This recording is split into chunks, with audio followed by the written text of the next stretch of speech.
Hi, I'm Nikki from The Weird Life of Us, and today we're talking priority-based zero budgets. So what is a priority-based zero budget, and why do you need one? Basically, a priority-based budget is listing all of your expenses in order of importance. So the most important things for you to pay each month are at the top of your list, and the least important things for you to pay are at the bottom. Now, I know it sounds complicated, but it's really not. We need to begin by first looking at your net income. That is the total amount that you expect to be deposited into your account. Now, this is not your gross amount. If you are going off your annual tax return or your hourly rate or anything like that, it's not going to take into consideration any taxes or workplace deductions that you may have coming out of your income. Basically, you need to know how much money is going to hit your bank account each month, and that is the amount that we need to work with. The next step is to make sure that our basic human needs are met and covered. These are the basic things that we need to survive. We will begin by looking at what we call the four walls. They are the basic things that we need for human survival. We're talking about things like our rent or our mortgage payments. That is the cost of having a roof over our head. Utilities, such as electricity, gas and water. Our basic food and groceries. As a minimum, we recommend penciling in $100 per person in your family plus $100 for your house. So a family of 5 would have a minimum of $600 a month to spend on groceries. Now, this is a minimum, and we will come back to this if we need to increase this amount.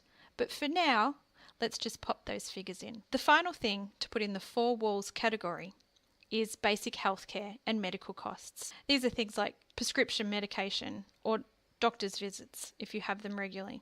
We are not talking about lifestyle choices such as vitamins. They'll go in a further category. Our next tier of priorities are the basic costs of employment. This is anything that you need to keep your job. Basically, you're unemployed if you don't cover these expenses. Things like the minimum fuel costs or transportation costs if you take public transport to get to and from work, and any other cost that is absolutely imperative to the pursuit of an income. What we're not talking about here are things like buying your lunch each day or grabbing a coffee on the way to work. Again, they're lifestyle choices, and they will come into play further down. Our next tier of priorities are insurances. Insurances cover us in case of financial catastrophe. Basically, without these, we would be in much more trouble than what we are now. In this category, we're going to list things like our vehicle insurance, home and contents insurance, and medical insurance, particularly if you live in a country where you don't have access to free public healthcare. Any type of insurance that covers you and saves you from financial hardship should be put into this category. Our final category in this section is liabilities. Liabilities cover the minimum monthly repayment due on any debts that you have, just the minimum, and any money that you are required by law to pay other people, things like child support or alimony. Basically, people are going to be knocking on your door if you don't cover these, and we want to avoid that. At this point, we're going to draw a line in the sand because everything else that gets added after this are lifestyle choices. But wait, I hear you say, you forgot to include the phone bill, and what about the internet? Where does all the fun stuff go? Well, I hate to be the bearer of bad news, but your internet privileges are just that. They are privileges. They're lifestyle choices. And you can live without your new iPhone 7 on an $80 a month plan, even if it gets you unlimited calls. And you can live without your gym membership, your Netflix subscription, and even your Magic Beans. I would even go so far as to say you can live without new clothes and new shoes and getting your hair done every 8 weeks. It all just depends on how much you want those things compared to how much you want to achieve your goals. So for the math geeks in the crowd, we're going to talk a little bit about this equation, and that is a net income minus our needs equals what we call our discretionary income.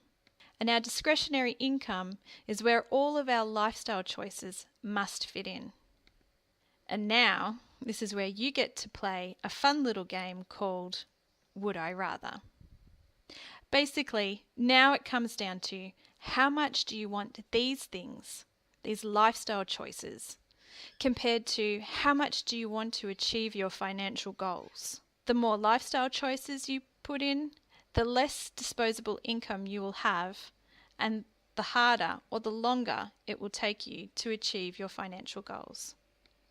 Now, if you've reached this point and you have a small income and a lot of debt or a lot of debt repayments, your discretionary income might be next to nothing. Don't fear, there is hope. My advice is that you cut everything that is non-essential and throw everything you can at your smallest debt. It will work and things will get easier. I have a separate video post on the debt snowball system, which is the easiest way to get out of debt. So stay tuned, I've got you covered. If you haven't already maxed out your discretionary income, I suspect it is going to be gobbled up a variety of lifestyle choices. And this is where it comes down to, would I rather? Basically, you have a goal and now you have an understanding of how much your discretionary income is after all of your basic needs have been met.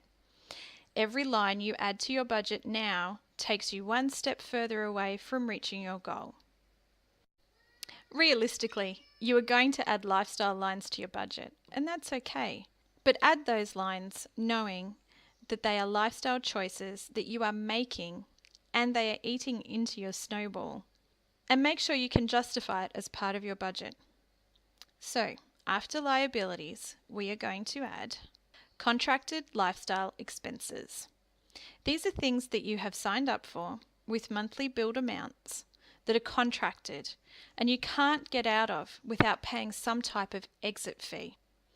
For example, you may be on a 24-month phone contract, or you might have an internet package or pay TV. Our next tier of priorities are reoccurring lifestyle expenses. These are uncontracted, regular, reoccurring expenses, things that are month to month. They're similar to the above, but you can cancel at any time. An example might be Netflix, Audible, or your gym membership. Next up, we're going to list month-specific cash flowed expenses. These are things that happen in a specific month. They might be birthdays or perhaps school photos. They could be education expenses or any other annual expense which can be cash flowed in a single month. The next line in your budget is going to include sinking funds. Sinking funds are a way of saving up for an upcoming specific expense that cannot be cash flowed in a single month. For example, we have our car registration, CTP insurance and personal vehicle insurance all due on the same day, and we can't cash flow that much in a single month. So we save towards those expenses in the months leading up, and we use sinking funds as a way of doing that. Another example might be saving up for Christmas, or perhaps you have a sinking fund for car repairs. So when you need to take your car in for a service, you have the funds to cover it. Our next line of expenses are what we call personal expenses. They're things like eating out, entertainment. Perhaps you have a little bit of personal spending money, or what we call splash cash. Next up is beefing things up. If you feel like you need to add a little bit more to your grocery or your fuel allocation, this is where you can do it. But remember, every time you dip back into your discretionary income, you're eating into your snowball amount. But if things like your grocery budget need a little bit extra, this is the point to add it. Next up is the buffer, or GOK, God only knows. We suggest you set aside a small amount, maybe $50 to $100, that is not allocated. It's for unavoidable mini emergencies that would otherwise completely destroy your budget. The other thing to add in here is a miscellaneous line that can be used for things that you might have missed in your budget or things that you didn't know were coming up. If the buffer and your miscellaneous expenses amount don't get touched, then that's great. In fact, that would be the ultimate goal, is to not use your buffer or your miscellaneous spending. And then it can just be rolled over for next month. But it is there to help keep your budget on track. It's always good to have a little bit of slack in the line. And of course, whatever is left over by the time we get to this point is the snowball. And the snowball is what dreams and debt-free journeys are made of. It is really where it all happens. Your aim should be to make as much of your discretionary income as possible reach down into your snowball. Now, if you're paying off debts, this is where that extra money is going to come from. If you're trying to save up for perhaps your emergency fund, or you're looking to save a deposit on your first home, or maybe you're looking at purchasing a new car, the more money that we can get down into the snowball means the more money you are going to have to play with at this point. So let's take a look at what we've covered. We started with our net income, and then we minused all of those really important things that we need to cover every month. We're talking about things like the 4 walls, the basic cost of employment, insurances, and covering any liabilities that you may have. And once we had taken those things away from our net income, we were left with our disposable income. And this is where all of our lifestyle choices were coming from. Things like our phone bill and our gym membership, eating out, getting our hair done, and anything else that life might throw to us.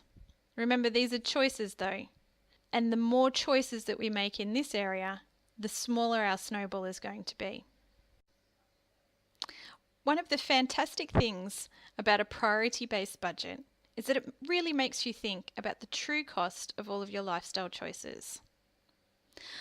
I like to keep a running tally on the side of my budget where I subtract each lifestyle line away from my disposable income, so I can see how much each one is truly costing me.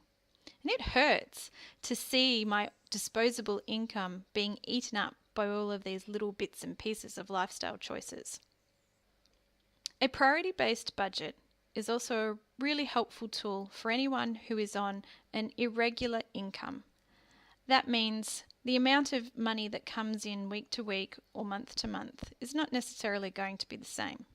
Having things listed in a priority order means that when it comes time to pay all of the bills, we are making sure that the important things are being paid first, regardless of how much income that we have. If we don't have enough money to get all the way through our list, at least the things that are at the bottom of the list are less important than the things that are at the top. So let's be honest, it's far more important to have your rent paid and food on the table than to have a little bit of splash cash so you can go and eat out and have coffee. We're putting things in priority order, which means when our money comes in, we're paying the most important things first. And if we can't get all the way through our list, at least the things that we're not getting to are not going to cause us any kind of financial disaster. So that's it, my friends. That is a priority-based budget. I hope that you will give it a go. The great thing about a priority-based budget is that it allows us to make better choices about what we're doing with our money. We've separated out our lifestyle choices. We're making sure that all of our responsibilities are covered first, and then we're deciding what we're going to do with the rest of our income.